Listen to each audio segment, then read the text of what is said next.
सन 1998 में अक्सर मिस्र, जो ऐसा शहर है कि पुराने मिस्र यानी फ़रौन के दौर का दारुल हुकूमत था, वहाँ विक्टर लरट नामी एक शख्स पहुँचा। इस शहर को बादशाहों की वादी भी कहा जाता। वहाँ 1799 से ज़मीन की खुदाई जारी थी। इस दौरान इसे एक लाश मिली, इसे कहरा मुंतकिल किया गया। 1907 को एक और साइंसदान इलाइट स्माइथ ने इस लाश का जायज़ा लिया और एक किताब में इसका पूरा तज़किरा भी लिखा। फिर एक फ्रांसीसी साइंसदान मर्सिक बोसाइल ने इस लाश की तहकीक के लिए हुकूमती इजाज़त मांगी और किताब में लिखा कि ये लाश 3000 साल से ज़्यादा अरसे से वहाँ मौजूद थी। इसे फ्रांस मुंतकिल किया गया। फ्रांस में इस लाश पर फ्रेंच मूवमेंट सेंटर में बड़े बड़े साइंसदानों ने तहकीकात। इस लाश के सीना, पेट के अंदर के अज़ा का जायज़ा लिया गया। इस कई एतबार से तहकीक की गई। एक मौके पर डॉक्टर मोरस म्यूकल चकरा गए और अपनी किताब बाइबल, कुरान एंड साइंस के सफ़ा नंबर 40 में लिखा कि इस लाश की मौत समंदर के अंदर गर्क होने से हुई थी। जब तहकीकात ने बताया कि इसकी मौत समंदर में गर्क होने से हो गई तो वो हैरान था कि ये लाश इतनी बड़ी लहरों से कैसे बच गई। इस बात ने इस साइंसदान को हैरान कर दिया। अचानक इसके एक साथी ने इससे कहा कि इस बहस में इतना ना पढ़ो, क्योंकि मुसलमान ये कहते हैं कि हमारी किताब में लिखा हुआ है, यानी ये कोई नई बात नहीं। इसने कहा कि अगर मुसलमानों की किताब में ये लिखा है तो इस किताब में ये बात कैसे आई?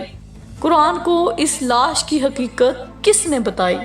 वो साइंसदान और भी हैरान हो गया। वो साइंसदान सारी रात जागता रहा और हैरानी से सोचता रहा कि आखिर कुरान को ये बात किसने बताई। हालांकि ये लाश 1898 में बरामद हुई है। 1975 में हम इस नतीजे पर पहुंचे हैं कि ये समंदर में गर्क होने की वजह से हलाक हुआ, लेकिन ये नहीं समझ आ रही कि इसकी लाश हम तक कैसे पहुंची। यकीनन ये इल्म कुरान में नहीं हो। इस जगह पहुंचकर इसने तौरात पढ़ी और एक्सोडस नामी हिस्सा के बाब नंबर 14 में आयत नंबर 28 को बार बार पढ़ा, जिसका मफहूम ये है कि फिर पानी ने घेर लिया और फ़रौनियों में से कोई एक भी जिंदा ना बचा। फिर इसने तौरात के बाब बसमल पसालम के बाब नंबर 106 की आयत नंबर 9, 10 और 11 को पढ़ा, जिसका मफहूम था कि इस मूसा ने हुक्म दिया कि वो खुश्क हो जाए।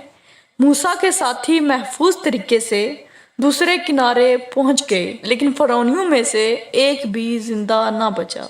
इस साइंसदान मुरायसे ने लिखा कि किसी एक जगह तो रात में बयान नहीं कि फ़रौन की लाश को महफूज कैसे बनाया गया, लेकिन इसे इस बात का जवाब चाहिए था। वो हैरान था कि मुसलमानों की किताब कुरान मजीद में इस लाश की हिफाजत का जिक्र कहाँ से आया, इसको किसने बताया। बिलाखिर इसने एक मेडिकल कॉन्फ्रेंस में शिरकत की जो सऊदी अरब में मुनक्किद हुई। 1975 में फ्रांस की आलमी खबरों में इशाअत हुई कि एक फ़रौन की लाश पर तहकीकात की गई और ये वही फ़रौन है जो समंदर में गर्क होकर मरा था। इस तहकीक की शोहरत हर तरफ पहुँच गई।